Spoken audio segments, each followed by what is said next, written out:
Hello, I'm Professor Bob Bowie from Canterbury Christ Church University, and in this short video I'm talking about the beginning teacher in the Science Religion Encounter, a project based at Canterbury. This is a short video to give you some flavour of what that project's about. First of all, just beneath me you'll be able to see our project team, with myself as the principal investigator, but also assisted by Professor Lynn Ravel, who is a specialist in religion and education and has been researching teacher education and also the worldviews and ideas of student teachers for a long time. She's a real specialist there. Also Dr. John Paul Reardon, who's a specialist in science education with a background in both secondary and also in primary teacher education, and he is behind the video research method that we use for part of this project. And underneath him you can see Dr. Mary Woolley. She's a history education specialist with also expertise in the focus groups and interviewing teachers and also a history of education. And then there's Caroline Thomas with a specialism in primary science education, and Dr. Sabina Hulbert, who is our quantitative statistician and will be behind the survey that will be part of this project. Also Dr. Deborah Scott, who is the project researcher, and Jill Harrison, our administrator. So this project is funded by Templeton World Charity Foundation. It's part of the wider scheme called Big Questions in Classrooms. To give you an idea of what the project questions are about, you can see beneath me now the research questions. There are three parts to this project. First of all, how do teachers perceive and engage their students with knowledge about science and religion, how they can relate to one another in the context of science lessons and RE lessons. So we're really interested in this science religion encounter that takes place in the classroom. The first part has been an in-depth lesson focus.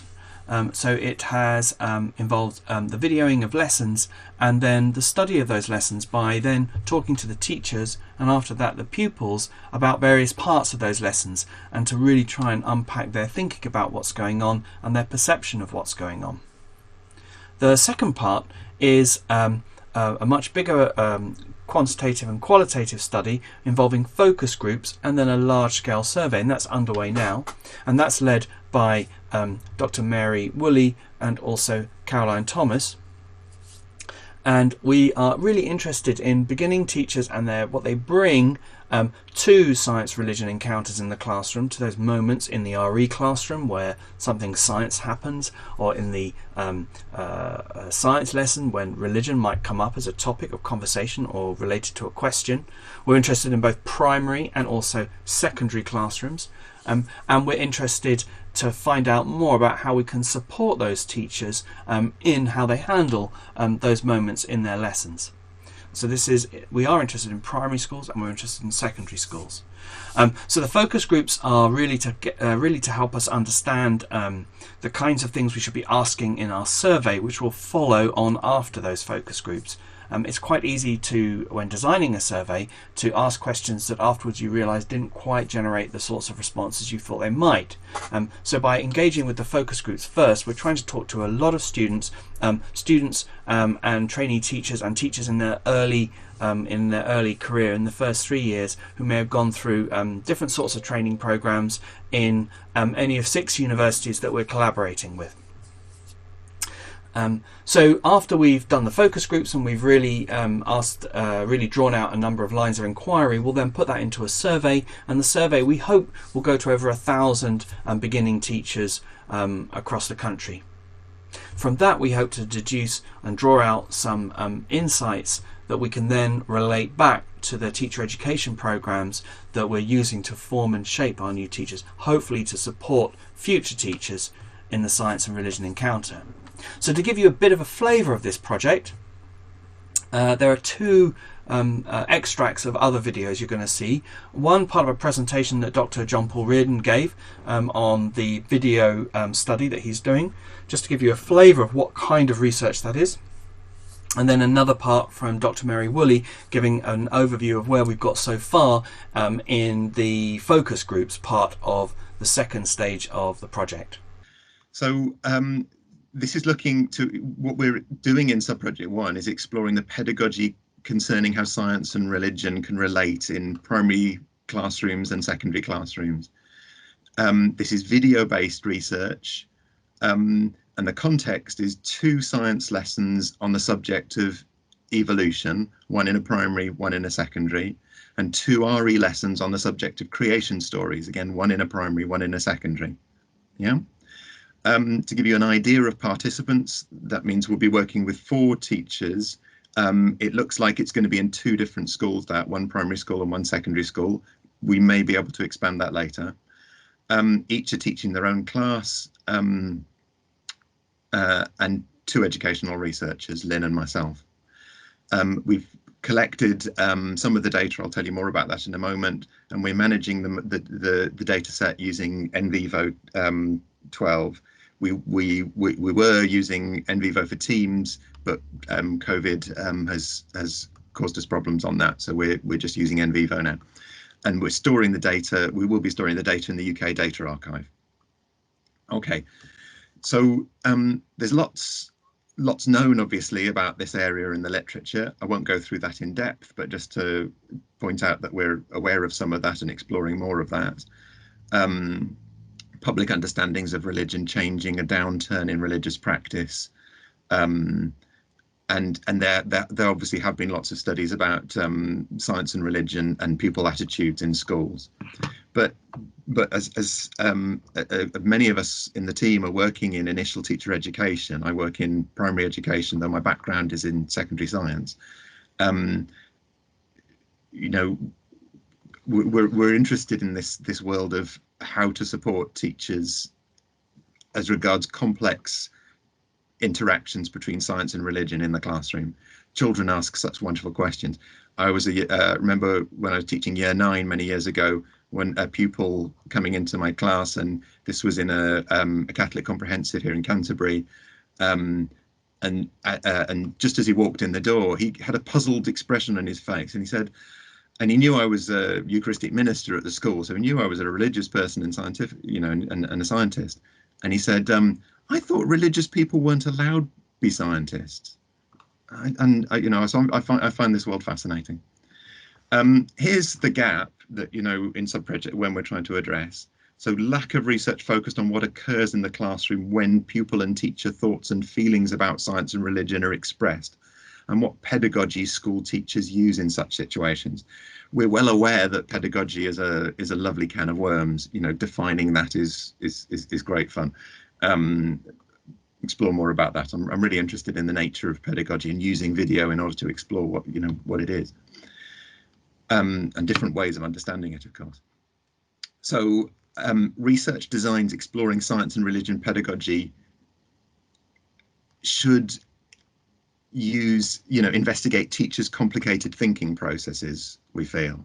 And I'm going to show you with the research methods that we're using how we're trying to address that. And also we feel taking into account, you know, the teacher voice in this is really vital, but also the pupil voice, you know, teacher interpretations of these data, but also the pupil interpretations from the classrooms.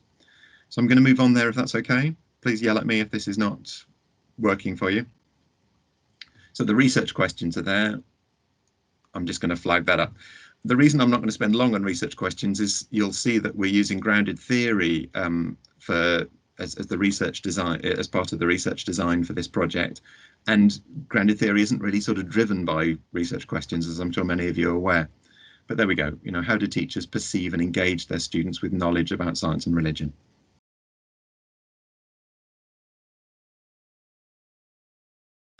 So here's an overview of the research design. The methodology is Straussian grounded theory.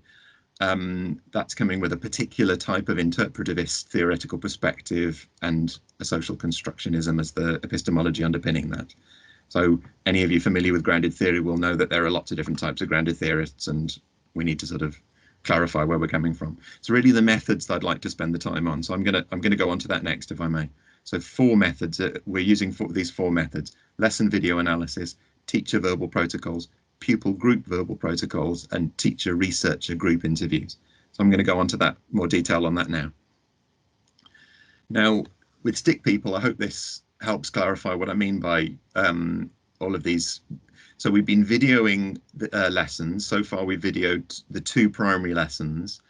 As you can see, the teacher is the T1 there. The teacher teaches the lesson. We videoed that from 3 different angles. We've also got a lapel mic for the teacher and 360-degree microphones on table and 360-degree video camera. So we're exploring some of the sort of technical challenges of this. I can say more about that later if with questions perhaps. And then we're doing, the teacher watches their own lesson back and they think aloud. So you get these beautiful, rich verbal protocols, teacher verbal protocols, where the teacher watches the entire lesson back and explain and pauses it whenever they like. And we as researchers stay quiet during that while the teacher explains how they understand what's going on. Then we've got pupil group verbal protocols. I'm really excited about this. This is a group of 3 girls and 3 boys from the lesson watch clips from the lesson just for pragmatic reasons. They watch clips from the lesson back and we video them as they think aloud as they do this. So we've got, you know, year 3 pupils doing this, watching their own RE lesson back and discussing in detail their own interpretations of what's happening there. Now, this is, as far as I'm aware, this is not been done before. So there's a nice bit of originality there. And then eventually, when we can get the whole of the secondary school data in, we'll be able to do the teacher researcher group interview in order to be able to ask the teachers questions on video about this. Is that making sense so far? Lovely. Now, I'm not going to say much about participants. I'll just go straight to point 4 there just because of the time. So there's basically 4 teachers and about 120 pupils and 2 researchers participating in this part of the project. You'll be well aware that the subproject 2 and subproject 3 are dealing with much larger groups. Subproject 1 is feeding into subproject 2 and 3, but is a very small scale qualitative study. It's small scale, but I'd like to show you something of the sort of depth that we're able to go in and how we can come up with questions from this that can really, I think, be valuable for others in the team. So this is just to give you a sort of idea of how we're coding the data. This is feeding on work that I've just published in research in science and technological education. And I'm calling this the pedagogy analysis framework. There are lots of means available. It's a means ends analysis, basically, with strategy as the bridge between means and ends. There are lots of things in the classroom and people. We're looking at what things are available. I'll show you more about that in a moment. I understand strategy as a spectrum concept, from very simple actions like pupils raising their hands through to tactical behaviors, things that teachers would be very familiar with, like asking questions or repeating back what other people say. And then something we're really interested in, this you know, where you need a thick description in order to untangle the complex bits of lessons. And then there's sorts of ends happening, sometimes individual and sometimes group, and lots of different types, sometimes affective ends as well as cognitive ends. And does that give you a flavour of what's going on there? This is the sort of framework that we're using in order to analyse the data. And there are lots of accidents. These are really interesting and rich moments in lessons where, for different participants, things go wrong. But we're interested in what the teachers do when. So these are the research questions, as John Paul shared, and there's the second one that we've been working on in subproject 2. How can we understand the extent and nature of the experience of beginning teachers as to how knowledge works in the science religion encounters in the classroom and how this impacts their confidence and competence? So I'm particularly interested, I have to say, in the competence and competence of beginning teachers. And we use this slightly fudgy phrase about beginning teachers because we're interested in student teachers, those who are in the universities. We're coming across some school direct students who are also linked in with universities, but also we're interested in NQTs and maybe teachers in their second year. So this whole idea of beginning teachers, and that gives us some options, basically. So if you go on to the next slide, please, Bob. So this grid actually shows the first 2 years out of the next 3, and highlighted in orange are how we're doing with our tasks. So there are 2 major things that we are trying to do within sub-project 2 to explore the confidence and competence of beginning teachers looking at science and religion encounters. And the first is focus groups for 150 beginning teachers, mostly through the universities. And that we have promised to work with 6 different universities on that. And then what we're going to use those focus groups for primarily is to organise a large-scale online survey of beginning teachers, and we're hoping to reach 1,000 beginning teachers in that online survey. So you can see from that grid in front of you, which I'm now looking at on my phone, so it's incredibly tiny, but that we have been quite busy over this year looking at how to organise the ethics around this, recruiting the different universities, which we've managed to complete, and beginning designing the protocol we're going to use with the focus groups. We did 3 live face-to-face pilot focus groups, really, with Christchurch students before lockdown started, and then we've rejigged everything to work with online focus groups, which we think is working reasonably well. Actually, it's been perhaps a little bit harder to contact the individual students and get them in, but we're working on that so far. So if you go on to the next one, please, Bob. So in terms of the protocol, what are we trying to find out from these students? Well, we devised something to start with, and this has developed a little as we've kind of gone through the pilots and talked about the pilots. So because we're using this to try and work through what we're going to ask in the big online survey, one of the important things has been to look at their current teaching experience, especially, if you like, in the COVID era, because some of the primary education students, have done 4 weeks in school, and that's it.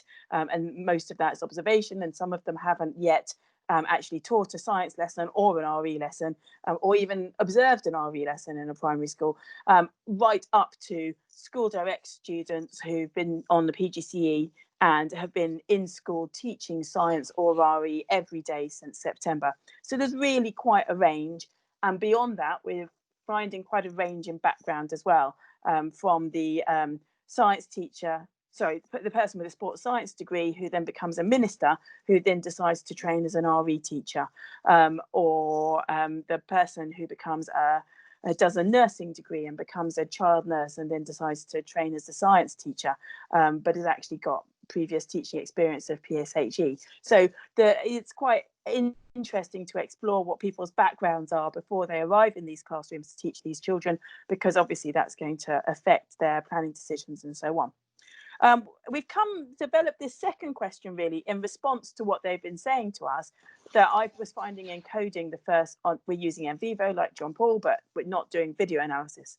But we were finding that lots of people were kind of dancing around this issue, epistemic issue, if you like, about the purpose of their subject or the purpose of the other subject. And so we decided to ask them straight out what they believed the purpose of RE was and what they believed the purpose of science was. And so in the more recent focus groups, we're beginning to get some more direct data on that. And then their experience, what have they actually either observed or taught in this area? And again, there's a vast range from the absolutely nothing, never considered these 2 subjects going together until your email popped into my inbox, to yes, this is absolutely the reason why I want to be an RE teacher, and I've worked in close contact with a science teacher all the way through my PGCE so that I can develop how I teach in this area. So completely contrasting experiences. And what they think then, which I think could be quite different, what they feel is their ideal area, what they would like to teach in this area. So they might have prior ideas or beliefs that lead them to want to do something in this area. But there are constraints, as we all know, there are constraints in schooling environments, especially when you're a student teacher and maybe having to keep to a particular scheme of work or specification, and so on. So what would they like? What would they like to do, and what are the constraints that are facing them? We're interested in their confidence and how confident they feel, how prepared they feel to teach in this area. And as part of that, we've asked them where they go for support. And it's interesting to us as people who are all involved in teacher education that very few of them say, oh, to my mentor or to my university tutor. There's a little bit more of that coming out in recent focus groups, but it doesn't seem to be the immediate answer, which I think we had expected. Again, in the early pilot ones, we found that they were kind of dancing around these sensitive issues. And so we started to ask them whether they thought there were particularly sensitive or perhaps controversial issues that they have to deal with in the area of science and religion. And part of that is how they respond, how prepared they feel to respond to particular pupils with particular ideas and so on. And then we've asked them directly about their personal beliefs and educational experiences and whether they feel that that has any impact on their approach towards this. And then I was a little bit concerned that, especially perhaps with science teachers coming into the focus group, I remember doing this one with Bob observing and saying, look, Mary, you know, that we've got science teachers who are interested in religion. And it's like, well, that's because they're the ones that signed up, you know, so are we by virtue of what we're asking people to sign up to, getting the people who are already interested in doing something along these lines? And so we asked them what has motivated them to sign up to the focus group, so that we can kind of try to plan around that. And one of the things that we found is that the £10 Amazon voucher is quite a good reason to sign up for a focus group. So that's been useful to us to find out, because if we're in terms of recruiting online, it's putting this up front rather than only telling them about it afterwards. So if you move, Bob, to the next slide for me. We're in the earliest stages of coding this. This project sits slightly behind sub-project 1. Or one thing I was going to say in terms of the links between the two sub-projects is in our earliest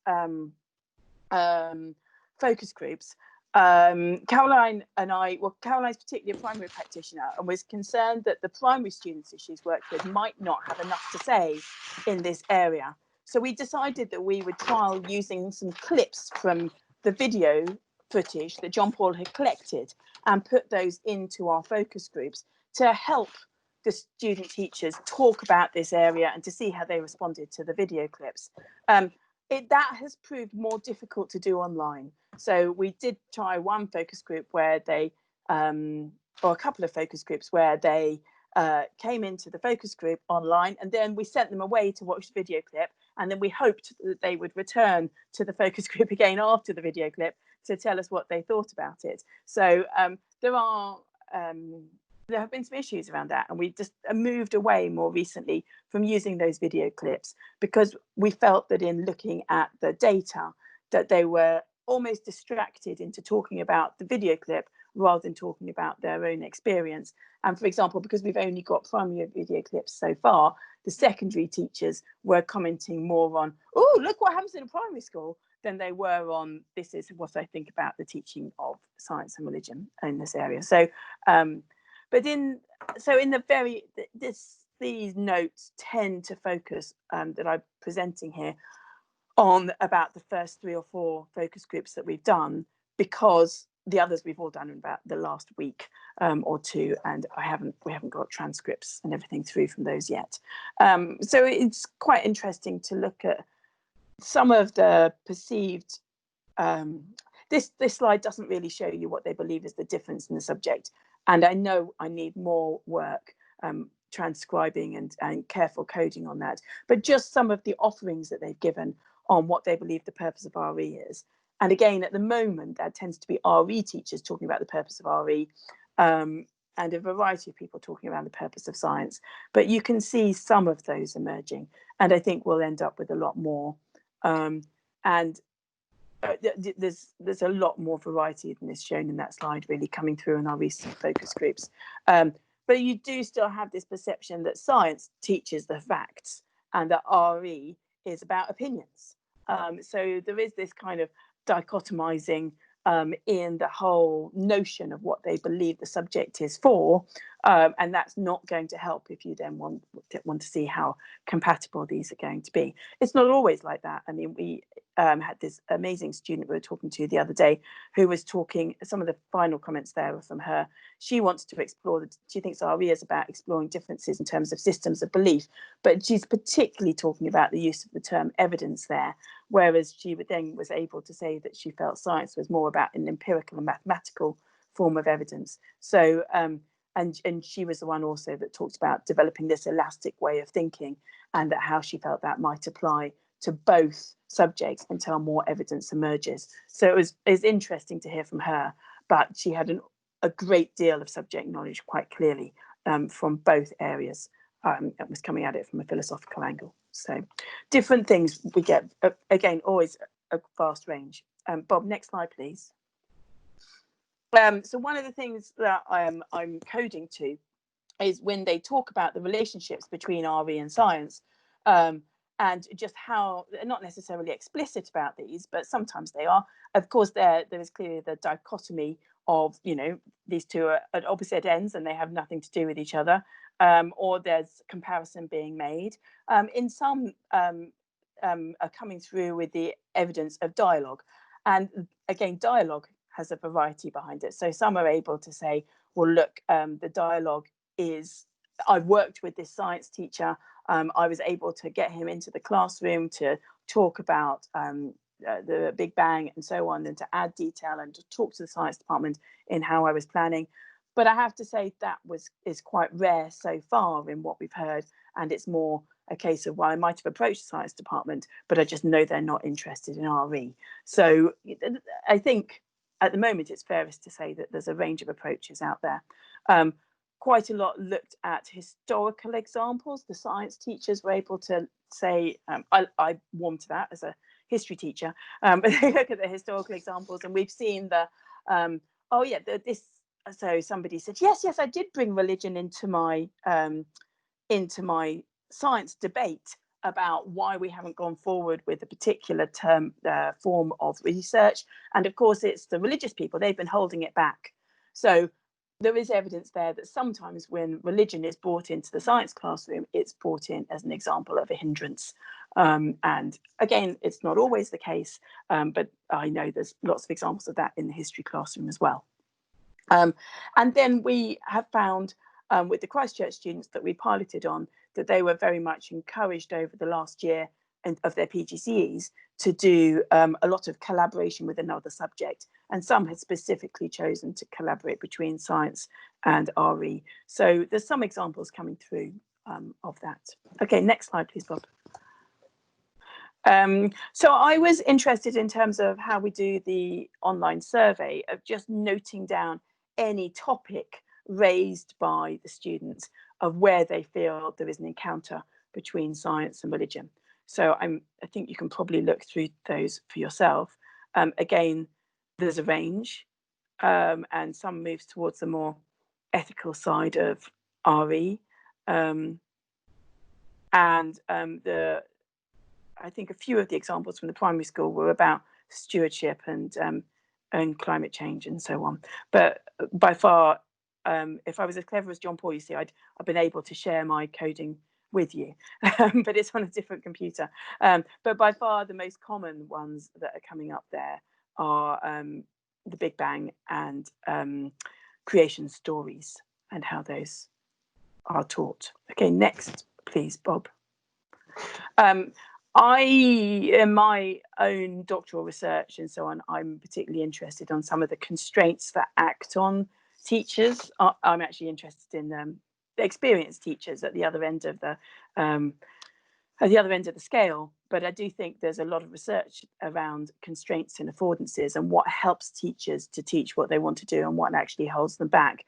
And that really comes through in the discourse here in what we're looking at, whether it's the culture of assessment, I have to teach to that specification, or the culture of the school, well, no, we don't talk to them because they're in a completely different building, or the danger of confusion, you know, I wouldn't want to do that because that might confuse the pupils, or definitely the lack of confidence of some of the teachers, but how far that's linked to a lack of either religious or scientific knowledge.